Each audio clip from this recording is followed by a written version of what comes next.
Hello and welcome to today's episode of Talk the Talk. My name is Daniel Midgley. For the next hour, I'm going to be bringing you language news, language issues, and some really great tracks. Maybe we'll even hear from you.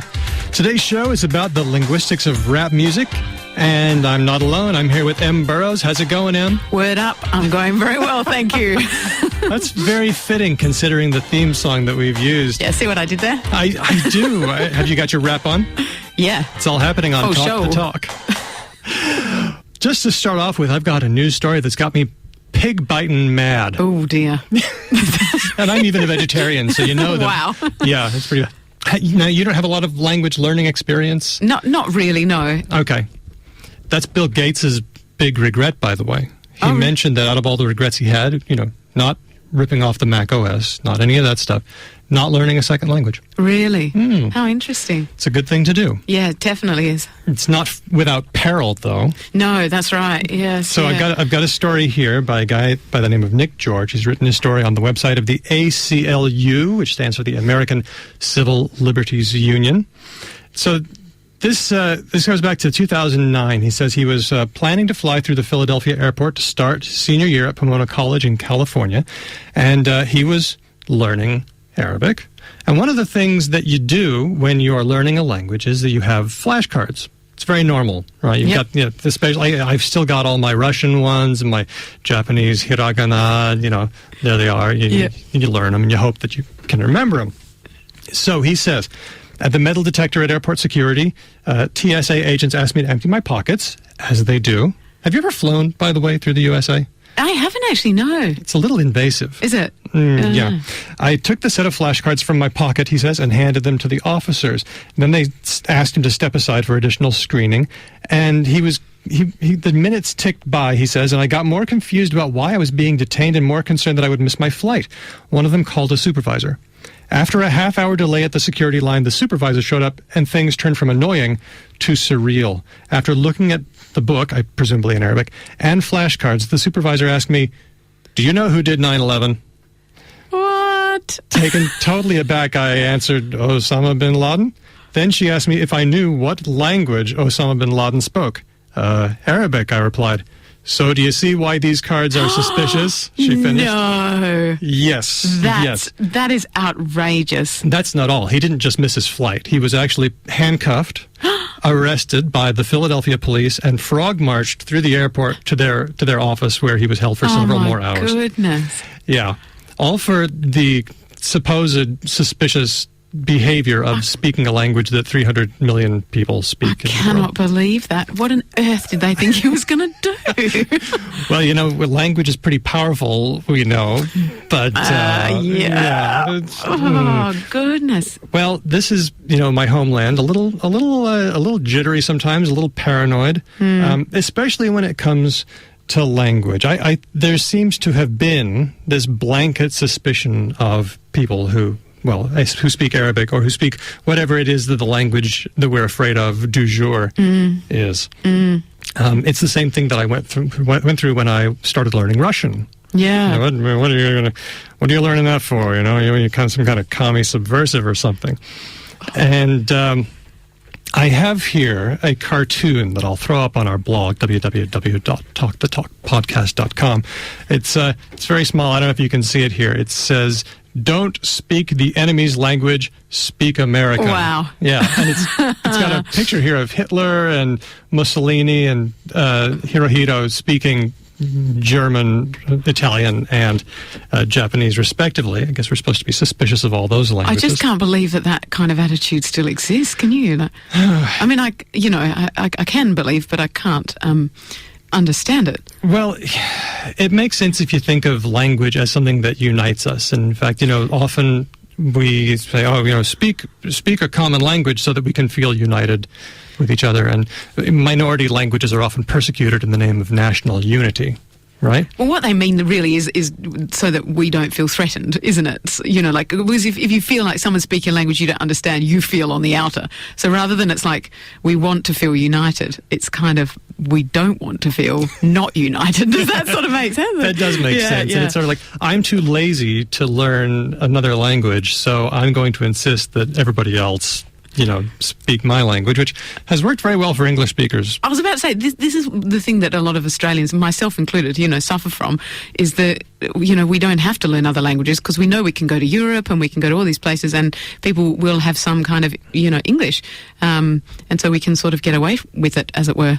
There's another little dimension, though, and that is that whenever defense spending got a little low in the USA, all they had to do was say, do you want your children speaking Russian? That was what they would say in the 80s, right? Do you want your children, which means, the Russians are going to come and kill us all and then force us to speak their language. And so I guess maybe I wasn't wrong. Maybe learning to speak Russian in my undergrad days was a bit of a subversive action. Do you still remember bits of Russian? Да, конечно. Я помню. Oh, very good. I'll just nod at you. Oh, I can say spasiba. Я очень много забыл. I have forgotten. You've forgotten a lot. Is that something? Spasiba? Did I just make that up? You got it right. Do you know what? I learned that from Sex and the City. How embarrassing. It was educational for me on all kinds of levels. I don't know about you. Should we take a track? Yeah, that's a good time. Oh, by the way, I have to say that Mr. George has been compensated. The case was settled by the police, and that's good news for language learners.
Felicity Groom there with Better Days off of her new album Hungry Sky on RTR-FM 92.1. That's a lovely track, isn't it? I really like that track. Yeah, it's got a lot of strength. Do you have an experience with rap? Are you an experienced rapper? I am totally a rapper. No, I'm not a rapper. Down for the scene? Or? Except for when I've had quite a few drinks, and then once I did do 8 Mile by Eminem. Oh, very nice. I had the lyrics on my phone. They were a bit blurry. Stupid phone. I gave it a red hot go. And some of my friends were doing the groove, so I was at my studio and they were doing the groove and I tried it. Very nice. So rap is the new karaoke? Well, actually, there you go. There's a market niche for you. Yeah. A rapioke bar. Oh, wow. Congratulations. You've just invented a new portmanteau. Oh, thank you. I'm practically Lewis Carroll. I think of rap not as the new karaoke, but rap as the new poetry. Or perhaps the old poetry. Well, a lot of people have been saying this for a while, haven't they, that rap is sort of a form of poetry, and it is a bit controversial. Well, it is because of its subject matter and lyrics, but, keep in mind also that poetry, in the 20th century took a left turn and got away from rhyming. But rap continues in that rhyming tradition, and it's been going on, ever since Beowulf. Yeah. And rap and rhyme actually helps you to remember lyrics, and there's some interesting stuff that I found out about what it does to your brain. But what I found is that there's a university-level class, or there has been, at the University of Calgary, dealing with this very topic, the art and science of the hip-hop MC. University is so much cooler than when I was there. Why? What did you do? Well, actually, no, I did do a unit called postmodern fiction, which was I did pulp fiction, and that was quite cool. Okay, yeah, but not as cool as this. This really this sounds great. This is cool. So I got in touch with Dr. Darin Flynn of the University of Calgary, had a chat with him, and then Ben Ainsley and I got together, as we often do, and we had a chat about it. Yeah. So now, if you have any comments about what you hear, you can always get them to us, and we might even read them out on air. I noticed listener Chris has sent us an email at studio@rtrfm.com.au with the simple subject, word. I like how you did a hand gesture. No one can see that, but that was very good. And we appreciate all your comments. So how can they get in touch with us? I mentioned studio or talk the talk at rtrfm.com.au. Or give us a call, 9260-9210 in the studio. And don't forget, we're on Twitter at TalkRTR, or you can check out our Facebook page. Rap is the music of the street, and now it's on campus. Linguist Darin Flynn has created a university linguistics class that puts rap lyrics on the syllabus. What can hip-hop poets tell us about language? Dr. Flynn tells Daniel Midgley all about it on this episode of Talk the Talk.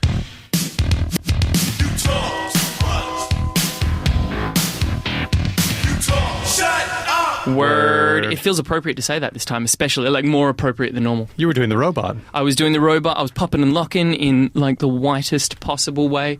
And, yeah, so, right. Boom, I'm not going to lie to you, I feel like we are coming out of the gate strong.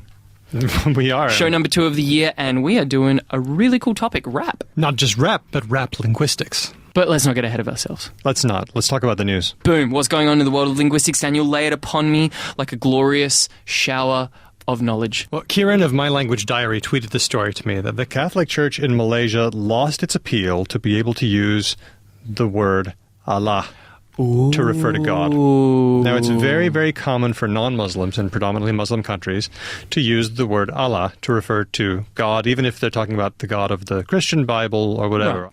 Well, but the Malaysian government was like, nah. Yeah, the Catholic Church has a Malay language section of its newspaper, the Catholic Herald, and they wanted to use the term Allah to refer to God, just as they do. However, in 2008, the government threatened to pull their newspaper license if they used it. This is like another thing where they've just been like, oh, hell no, I'm going to decide what gets printed and published, which, historically always ends really well. I can't imagine a situation where this could go wrong. Yeah, never happened. Who has the right to use a word is the question here, I think. Look. I mean, we're pretty permissive on the show. We are. And yet, in certain other moments of our conceptual understanding of the universe, we allow for ownership, I think. For instance... You mean like trademarks? No. So, over the holidays, I got a new tattoo. Okay. Right? Did you? Yes. Let's see it? Okay. I would like you to show me this. You got that cave painting tattoo. I did. Look at you. So, it is a cave painting. Of It a is- bison. Of a bison. It is very old. It is about 20,000 years old, Yep. they think. It's from a particular cave in a particular place in Spain. Anyway, that's not important, right? What is important, and the reason I bring it up is because I showed one of my friends who is a works in the natural sciences here in Australia, and they said it's really interesting how very few Australians seem to get tattoos of Australian animals. They said, oh, but there are cave paintings of Australian animals. There certainly are. Now, do you think, Daniel, that it is appropriate for me as a white Australian to get Aboriginal cave paintings tattooed onto me? I would ask questions like, do they consider that image to be a marker of their community? Right. And if it was, and if I decided to take it on anyway, what would I be communicating? Would I be communicating affiliation? Would that affiliation be inappropriate? Would it be disrespectful? I have to answer some It questions. can't help but think of the word from last week, Columbusing. And Would so you be Columbusing that And thing? so, look, I would feel very uncomfortable about getting it. Like, that's what I was saying to this person is like, well, that's why I probably wouldn't go down that path, because I feel like it's not mine, and the people whose it is are still very much around, as opposed to the peoples who did my cave painting, which, as far as we can tell, died out like 18,000 years ago. Okay. Right? But is this question that we're talking about in terms of who gets to use the word Allah, is there not a similarity? But Malaysian Christians have been using the word Allah for a really long time. It belongs to them just as much as it belongs to anyone else, just because of semantic shift.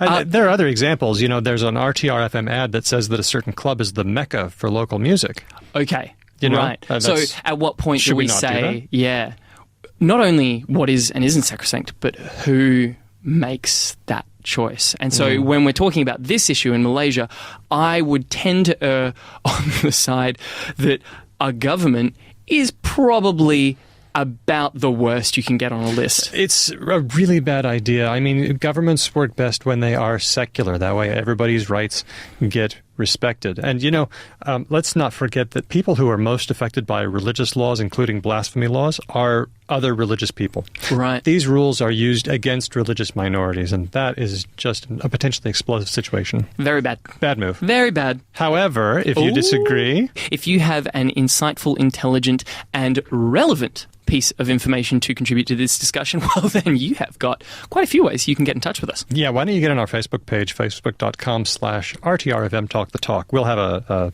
topic up on it, and you can tell us what you think. Is it time to spit it raw from the top of our domes? It's time for a track, but I thought I wouldn't get into the rap just yet. Ooh. I thought maybe we would try Deerhoof with their song God 2. You're on RTRFM 92.1, The Sound Alternative. Stick around, because we've got stacks more interesting stuff coming up right after this.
Yeah, that's Deerhoof with God 2 off of their new album La Isla Bonita. I was talking to Dr. Darin Flynn of the University of Calgary in Alberta, Canada, who has run a linguistics class about the linguistics of rap. Here are some of the student projects that Dr. Flynn told me about. Morphological rhyming in Finnish rap. Whoa. Yeah, imagine that. You have piqued my interest. I know, we talked already. about that like for 5 minutes. You'd think that Finnish would be easy because anything rhymes as long as it's got the same case, right? Because of Finnish case endings. Right. But this student, a native Finnish speaker, was able to explain how some rhymes don't actually sound good, but some things that don't seem to rhyme actually do because of the way that the sounds work in that language. So It is a wacky language. It is a wacky language. Wacky language. Here's another one. Using double meanings in the new era of battle rap. Oh, cool. The meaning behind the word, nigga, which I'm hesitating to use. I'm using in quotes because I'm a white guy. Speaking of things that are some people's but not others. It's all over this, isn't it? Oh, man. Get my ex on. Oh. In which the so student... many things can be got on. Yes, but they can only be one syllable. Ah. Get your game on. You Right. can get your groove on. Get your 12 on. So we were talking about the class and how it went and what kind of things the students had to do. And I started off by asking him how he came up with the idea for the class.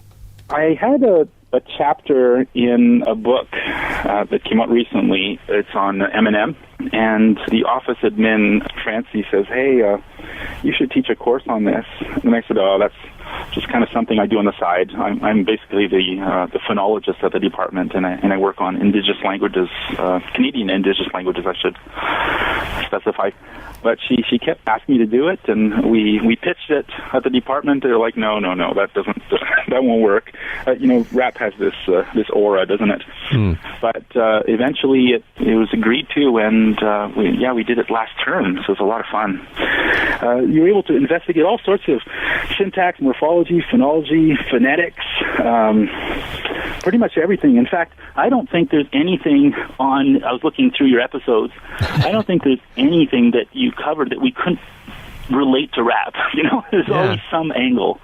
Here's the interesting thing, because rap is very innovative. I bet that what you found in rap lyrics we'll start seeing in the general population within 10 or 15 years. Absolutely. The last thing you want to sound is lame or old. And so if there's a slang word in there, you find out how it's really being used nowadays. People don't realize that from time to time when they find out just how much behind the times they are. And an example I used in class was, this was a couple years ago, it was Wiz Khalifa, who in one of his songs, he said, I'm the shit, literally. And people made fun of him and everything, and they're just missing the whole point of why he did that. That, first of all, how the shit has a completely positive meaning in rap. And, of course, the literal meaning of shit has changed. And we know that the literal meaning of literally has changed, too. So together, when he says something like, I'm the shit literally, he's really letting everybody know that listens to him that you can enjoy this, and everybody else that is not keeping with the times will just make fun of him, but that's okay, because he's at the cutting edge of the way language is actually being used as opposed to the way people think it's supposed to be used. Quite a lot of the students did all their class presentations, even their presentations on academic papers, in rap. You can't imagine the amount of work it would take me to do that, to make sure everything sounds right over a rhythm and for everything to rhyme. And for some of them, they took the course because they were already MCs. It didn't take them all that long. Like they're really, really gifted. Wow. We had a bit of media interest, so the TV crew would come in and say, hey, would you mind rapping a little bit for us? And say, sure. And their rap that they would produce on the spot was for a TV crew that they had no idea was coming, that incorporated the TV's name and everything, facts about the environment that they couldn't possibly have prepared, and it all just sounded beautiful. Wow. Like they're extremely talented people. And so when they were able to take some of their talent and connect it to linguistics, it was a lot of fun, and we created really memorable experiences for them. One day there was a student that had a presentation. He himself was East Indian, a great MC, and he was supposed to do a presentation that day, but but instead this black guy comes up, and I'd never seen him before, and stands in front of the class. And so I said, okay, well, are you going to come do your presentation? He said, yeah, I'm just getting my computer ready. So then he goes up to the front of the class, standing beside this guy, and he starts to give his presentation, and it was on the N-word. And so what he did is, every time the N-word was called for, his black friend would say it in the presentation. It was a blast, and it was a really insightful talk where he was able to give his whole presentation without ever using the N-word. Oh, very nice. That was so. Students did tons of things like that I can't imagine under any other circumstance, and it didn't always go well, man. Wow, there's a student that from South America that he was white, but the N-word has a different connotation down there. They don't associate any racism, and you don't have to be black to use it. Oh, right. And so he would take exception to the fact that he couldn't rap the N-word, even though he was Hispanic. Right. And it created like some real fights. There were tears. There were one student dropped the course. One black student said, "I can use that word. You can't." And like it was really exciting. And so where else do you want to have that kind of lively debate than in a university class? And students came through it. They saw that some had red cheeks or whatever, but when they went through it, they were better people because they'd actually, instead of just shutting down the debate, they'd plowed through it. And it's something you needed to do, because when you listen to rap music, especially a certain genre, you're exposed to all kinds of misogyny and homophobia and racism and like really deep themes that are hard to discuss. And because we plowed through these, including this difficult terminology, successfully, I think that they felt that they were a bit transformed by their academic learning, whereas other times, classes will try to avoid that because it might trigger some feelings of hurt or something. And so that was an eye-opener. And I was so proud of my students that they're able to do that, because not a lot of students can. So that was me talking with Dr. Darin Flynn of the University of Calgary. A couple of things that I thought was really interesting. First and foremost, he's an East Indian student who got his black friend to come in and say the N-word whenever it was necessary in his show. Pretty fun, right? That is legitimate genius. Yeah. That is... Oh, man, I just, like, the more I think about it, the more I like it. It's kind of acknowledging, I don't get to say this, but you do, so you go ahead. By the way, thinking back to our discussion of the word Allah in Malaysia, did that influence your thinking? Like, I know I don't own the N-word. I can't use that, but I feel like I can own other words. I wonder if I wonder if I've got it wrong somewhere. It does bring in issues of appropriation, which is very much an issue for white rappers, for the issue of Columbusing, because it's very much an issue for white rappers. This is something that I wanted to talk about on the show. Okay. Who owns it? Let's not forget the squabble between Azalea Banks and Iggy Azalea. Iggy is, of course, an Australian girl, white rapper, sounds black. If there's such a thing as sounding black, she sounds black. And one of our readers, actually it was Kylie, she showed me an article in Slate where someone had written, as a black speaker of English, I don't like how Iggy Azalea is using black English to build her credibility. And I thought, this author is using standard English to build her credibility in writing this complaint. But then we have to start asking questions of, do we exercise ownership over the kind of English that seems to be regarded as the English you need to use to advance yourself in any meaningful way in society? Oh my God! It's so complicated. Well, here's my take. People code switch. We don't get to dictate other people's code switching, but we do get to complain about it. Yeah, I'd pay that. I think that's pretty solid. It's getting a bit deep in here. Why don't we? Let's play come up for some air. Let's play some Blackalicious. This is Make You Feel That Way. You're on RTRFM 92.1, The Sound Alternative. Ben and Daniel with you for Talk the Talk. We will be back right after this track.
Blackalicious, make you feel that way on RTR FM 92.1. And if you're just tuning in, you are tuned in to Talk the Talk with Ben Ainsley and Daniel Midgley, weekly exploration matters linguistic. And this week, we're dropping it like it's hot. We're keeping it real. We are talking about the linguistics of rap. I've been talking to Dr. Darin Flynn, who is running a rap linguistics class, and the class has wrapped now, but I asked him if he was going to run the class again.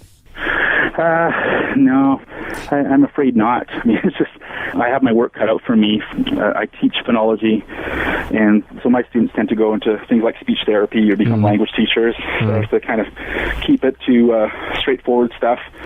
But my other area of research is documenting and reviving endangered Indigenous languages of Canada. And there, I found a connection. Because my rap course ended, I was bummed, and so I was really excited about continuing something. And so one of the languages that's spoken around here in southern Alberta is called Blackfoot. And one of the big problems with Blackfoot, it has easily 4, maybe even 5,000 speakers, but they're all middle-aged or older. There aren't any kids using it at all. Ooh. And so what's going to happen is, within one generation or two, it's just going to be completely gone. And the problem is that there's a lot of work being done on language revitalization, but it's all focused on old people's speech. Because they're the most fluent speakers, these older people are the ones that we use in language classes, working on dictionaries, bringing them into schools, recording their stories, and young people will tell you that they can't quite connect with that. The gold standard of revitalizing a language is that it gets passed on to the next generation, but we've managed to make the language so old-fashioned that the young people just don't connect with it. So I have a project that got funded generously by a local foundation here called the Calgary Foundation, where I'm going to bring in a group of Blackfoot kids, young ones, like 11 to 14, and we're starting a workshop in a couple of weeks called the Rap Camp. And so they're first going to learn how to rap. Some of them already know how to do this. And once they've learned how to rap, they are going to learn how to translate their song into Blackfoot. And they don't speak this language, but they're going to be working closely with speakers that I work with, so older speakers, who are keen about this. They're intrigued by this idea that their language could be used in rap music. And it's very exciting because the language is a really good fit for rap. Blackfoot has a really nice rhythm to it. Every word has a pitch accent, like Japanese, if you know. Like tone, you mean? And, there's kind of one high tone pitch in every word. And so you can align those really easily to lines in a rap song where you get, the way rap works is very easy. It's 1, 2, 3, 4. And you make sure that those accents align up with the 2s and the 4s. And there's rhyme all over the place.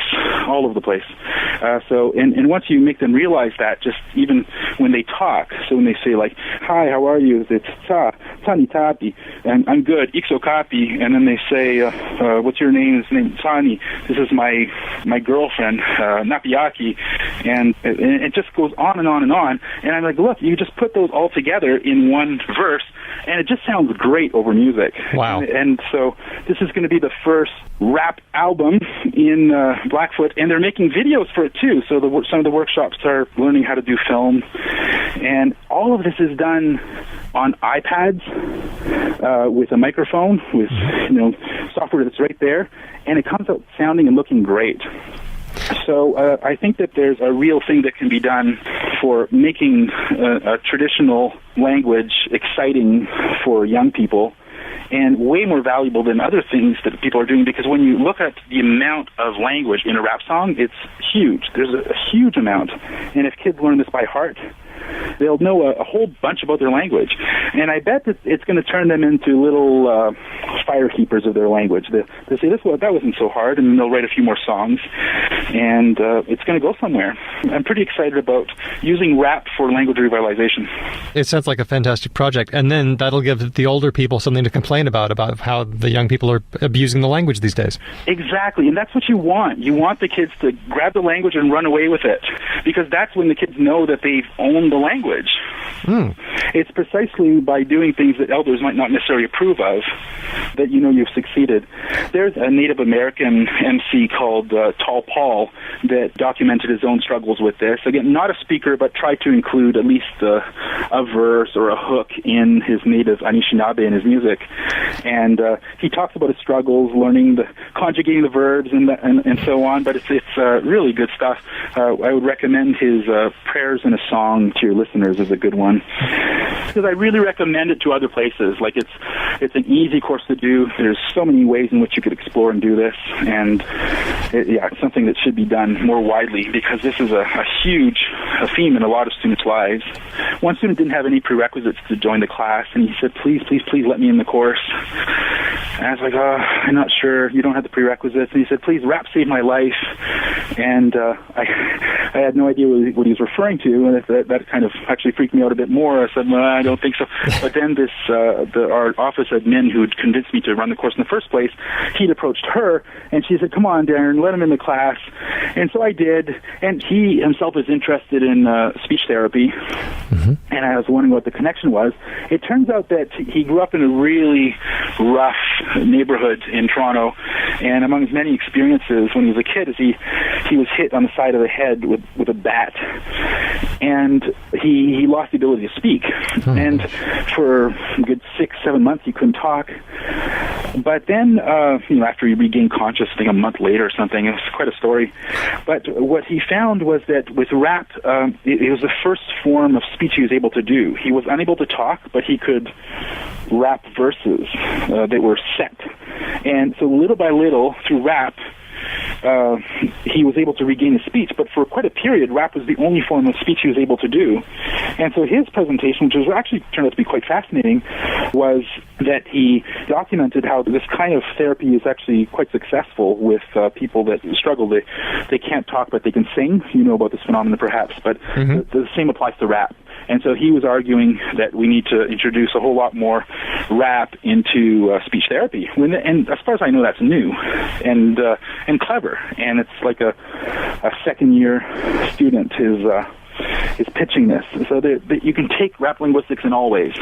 It's something that you can teach where you don't have to be a rap expert. In fact, you should defer to the students. They're the ones that are listening to all kinds of really neat recent stuff, and they bring you the examples of everything. Okay. And it actually makes the course better if you're not a know-it-all hip-hop expert. So it really is something that anybody could do, so long as they don't find rap revolting, which some people do. Yeah. It really is a fun thing for sociolinguists to do. People that specialize in poetry in the English department could have this. A lot of possibilities. That's Dr. Darin Flynn of the University of Calgary talking to me about rap linguistics, and I want to have a rap linguistics class of my own now. My school got in local MC Mathis to run a course with their English students to talk to them about and to teach them how to rap their own stories, spit their own rhymes.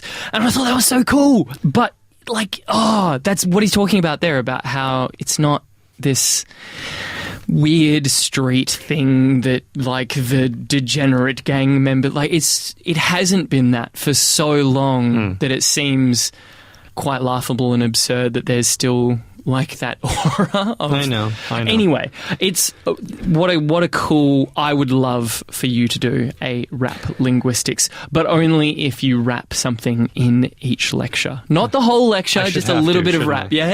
I think that rap camp is an amazing idea. I think that rap as a method of language revitalization is just amazing. Look, I really want to hear this guy, Tall Paul. Well, I brought some. Shall we listen to Prayers in a Song? Absolutely. This is Tall Paul on RTR FM 92.1. We will 100% sit here and listen attentively while this song plays and then speak to you after that.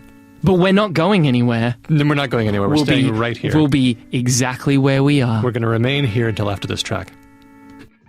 I feel the latent effects of assimilation in a city native raised by bright light skyscrapers, born with dim prospects, little peace in living as a child, hot-headed about the fact I wasn't wild like they called my ancestors. Imagine what it'd be to live nomadic off the land and free.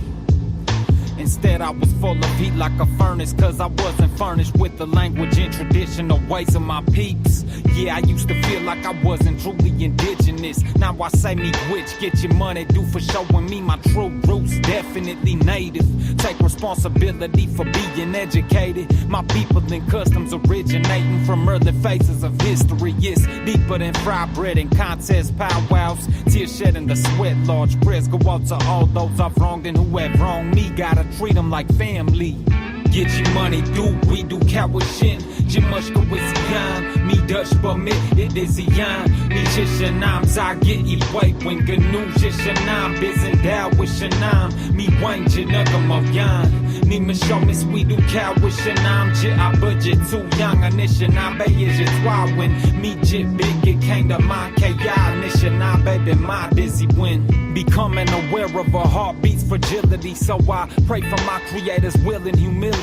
It seems my prayer's weak, I can't speak, not a linguist. Does he hear my English when I vent? I fear the answer to the question. This is symbolic of anguish I feel regarding language and the obligation of revitalizing something sacred. Failure to carry through is disgracing a nation. My first tongue's in need of a facelift, but deciphering conjugations like trying to find my way through a maze in the matrix. Complex, hard to start without an end aside from being fluent. I gotta push the limit if I'm gonna keep pursuing. So I use it in a way that relates to my life and vocab. Bring some entertainment to it, spit it on a track, and I take it out the class. Can't let what I lack become a self-defeating habit that'll make me wanna quit. Get your money due, we do Kawishin. Jimushka with Zion, me Dutch but me, it is Zion. Me Shishanam, Zagit, Iway, when Ganu, Shishanam, Bizendao, Wishanam, me Wayne, Jinugam of Yan. Me Mishomis, we do Kawishanam, Jit, I budget too young, Anishanabe is your twawin. Me Jit big, it came to my KI, Nishanabe, my dizzy win. It's far-fetched, but grandfather, please help me learn it. Help me assist in keeping it from burning. Don't let me quit and flee from working for a worthy purpose. Enlighten me and help me comprehend effects of my service.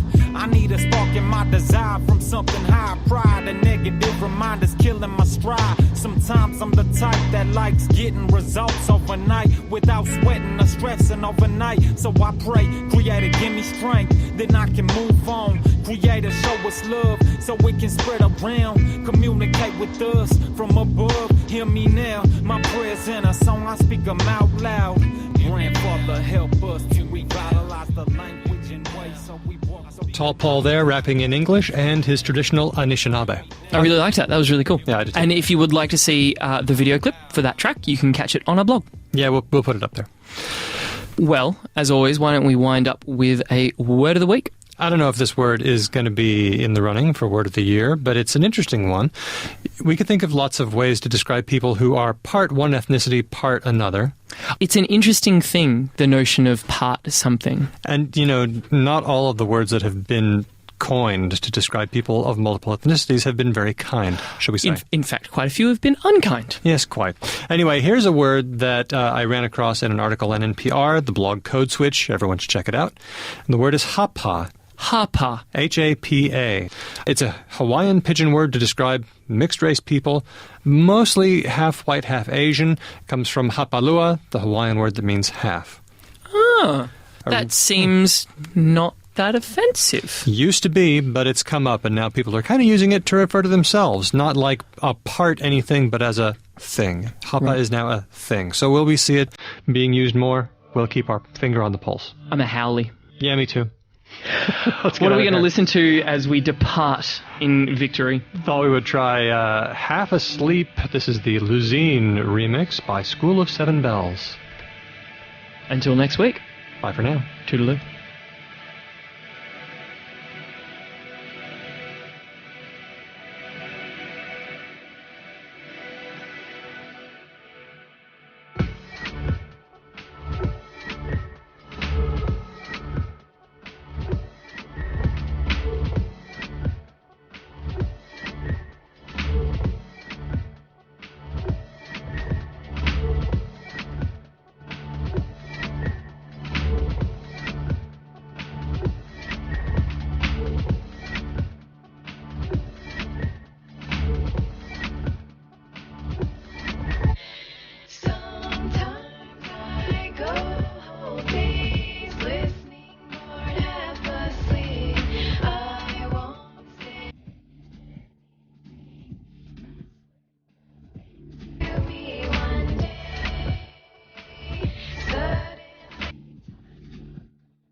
Half Asleep, the Luzine remix by School of Seven Bells on RTR FM 92.1. That was a chat I had recently with Ben Ainsley about the linguistics of rap and an interview with Darin Flynn, professor of linguistics at University of Calgary. You can check him out on Twitter at Darin_Flynn. And we are here in Studio A at RTR FM headquarters in the lovely suburb of Mount Lawley. I'm here with Em Burrows. Hello, good morning. Any thoughts? It was dope, yo. It wasn't whack? No, it wasn't whack. It was dope.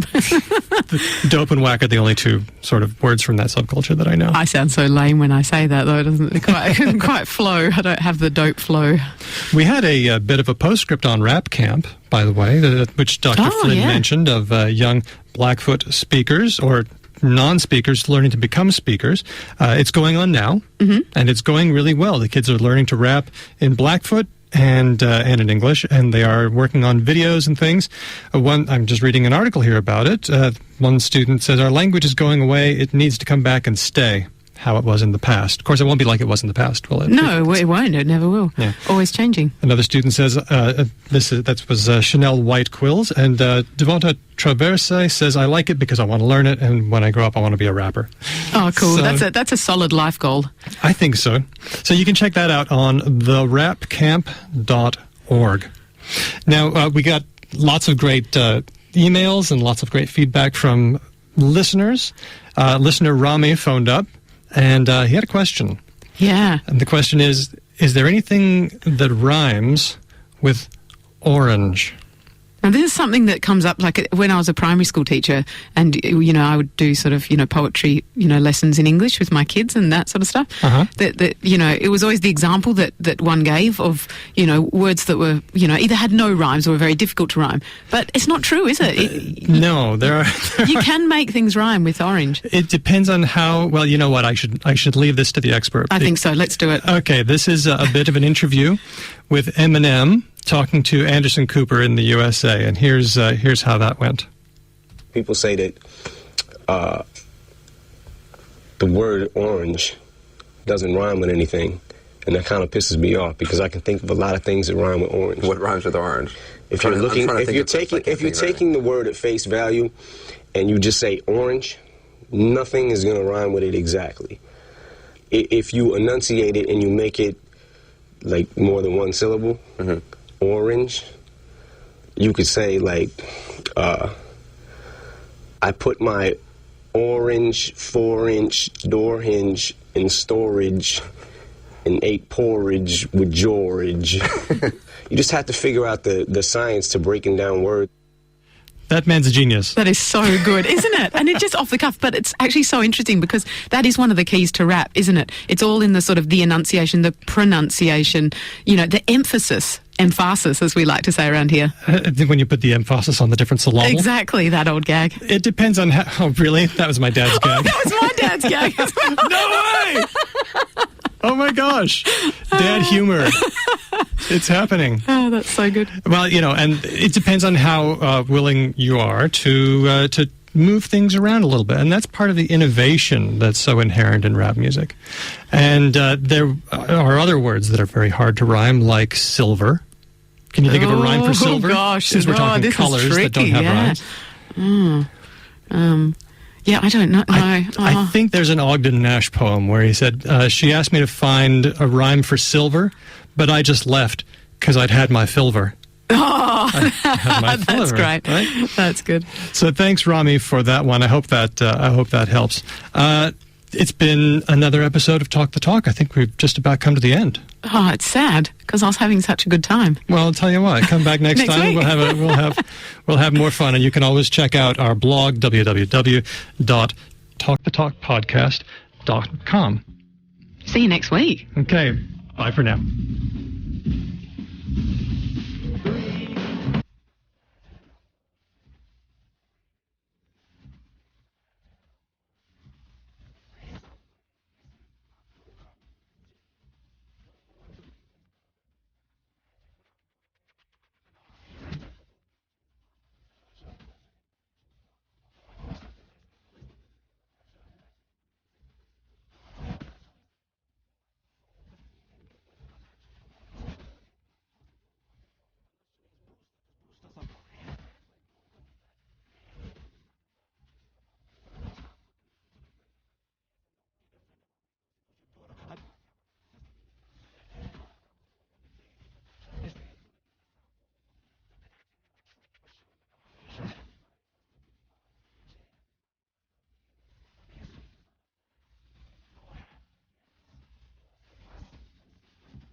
This has been an RTRFM podcast. RTRFM is an independent community radio station that relies on listeners for financial support. You can subscribe online at rtrfm.com.au/subscribe. You can also subscribe to Talk the Talk on iTunes and even leave us a review. Follow us on Twitter at TalkRTR. Email us on talkthetalk@rtrfm.com.au. And find all our episodes on our blog, www.talkthetalkpodcast.com. Check. 1, 2. All right, let's drop it like it's hot. Did you hear the Whitest man alive? The new theme? I have not. It's kind of a new theme. Here, I'll show you. Here, come here. Bring it over here. You didn't listen to the show. No, I very rarely do. That you were because on. I'm at work usually. That's true. I have So it would seem. unfailing trust that you put together a unctuous, delightful consumption. You do have a lot of trust in what I'm doing here. All right, here it is. Well, I trust that your ego will not allow you to put out too terrible a thing. Yeah, but it might not be something you like. But that doesn't matter because I throw stuff at you don't like all the time. Exactly. That's kind of that's our shtick. Well, you're going to like this. Oh, yes! Yes! Oh! I thought you might like this. Oh, God, it's so good! Oh, I'm dancing. Okay. Dancing right now. Cool. I love it. Sweet as a nut. I thought you'd like that.